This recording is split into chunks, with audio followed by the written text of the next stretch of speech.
Hey there, it's RTG123 back with another Frostpunk tutorial for you. This time it's going to be on gathering posts.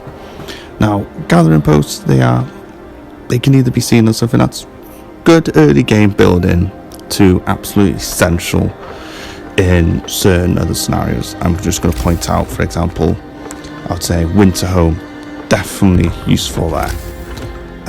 Because there's plenty of salvage, so steel, wood, buildings, things that you need to take down. Obviously, as I do a tutorial for that scenario, I will mention these again.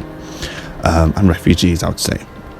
Now, what are gathering posts? Well, you kind of, just know it's a way of gathering things. But what's different from just gathering from a pile on the ground with 15 people is that gathering posts only needs 10. And they actually do it about 2 times faster, roughly.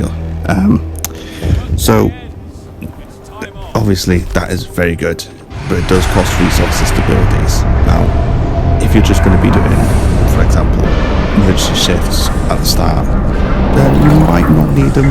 Possibly just 1 or 2 for like 2 coal piles that are usually there. That's usually my strategy when I'm starting off. So as you can see here, I've just got a few. I'm just emergency shifting a lot of them,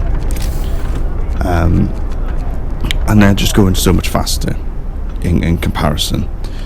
Now, a few things I do have an issue with the gathering posts is that if you put them in the middle of wood, steel, steam, coal, if you put them in the middle of 4 piles like that, they're going to completely separate all the workforce to each one. So if you just want, for example, to gather just wood from those 4, you're kind of not going to be able to, unless the other resources are full, in which case they will just focus on that. But that's usually not the case. So that's a slight problem with them. And you've got to build roads, so it does take a bit more resources. But if you're using them for coal thumper, for example, they are absolutely essential. They are just the way to go if you're going to be using coal thumpers as a strategy for making your coal. So they're really good. They're only 15 wood and 5 steel to build. So there's, you're not really losing that much if you're taking them down. I would always recommend try and get 3 piles to get the most use out of them. If you're low on workforce, then they are really handy, as usually in the beginning of the game you are. And the good thing about them is you can put children in them as well. If they're on child labour, even safe jobs, that's fine. So late game, unless you're using coal thumpers, they are not really that good, just to be honest with you there. You don't have to research tech, so that's one thing you don't need to worry about. So they are very handy there. Let's see, it's just getting these ones.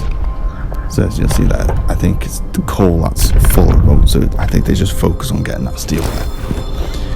But it's very handy indeed. Just get that. So they do provide an extra heat level, so usually in Frostpunk you'll get a 2 level drop straight away rather than 1. And this is really important because that gathering post can make the difference between very cold and cold. And that is a big difference there between those 2 heat levels, sorry. And you can even put heaters in them as well. So early game, they are really handy to have. What else is there? Where else is there I can think of? I think I've actually gone through most of it already, but they are really essential. As I said, on winter home, if you can get them in between 6-7 builds, you can get so much use out of them. It's unbelievable. It can basically decide whether you beat that scenario or not on a harder difficulty. Really important. And it means that you get less sick from it. You use much less workforce to actually get the resources. It's just overall a really handy building. I just wanted to go through it because I know a lot of people think you can just use 15 people for each place, of resources. It's like, yes, you can, but if it's minus 40, or you just don't have the workforce, you're gonna be slowing down on your economy there, and that's not one thing you want to do on Frostpunk. Is slow down your economy at all. Otherwise, you're just gonna fall behind, and that's it. It's just gonna finish you off, no problem. Now, losing, I think it's 2 wood and maybe 1 steel out of it. Obviously, you only get about 80% of the dismantled building. Is it worth it? Yes, absolutely. It's very little. I know even at the beginning when I started playing Frostpunk, it was like, oh, I don't want to lose that, I want to make it. But in the end of the day, it's better to get a lot of resources faster at a slight cost than doing it slower, using much more manpower. It's just the investment now, isn't it? So I think I've actually just finished all this really quickly, this one. So I've got a bit more gameplay for you just to have a look at, just seeing all the piles being taken, just a few of the gameplay. I am in the middle of doing a steel and a steam core tutorial. I'm just in the middle of doing those at the moment, so they'll be coming in the next week or 2 or so. So hope to see you then. It's been AnthonyG123. Please like and subscribe, and put down in the comments anything you would want me to go into more. Really, I'm going to try and just do a tutorial for every kind of aspect in Frostpunk, because there's just so much to it. And if there's anything that you need clarifying, just send us a question in the comments, and I'll be happy to answer. So see you in the next one, people.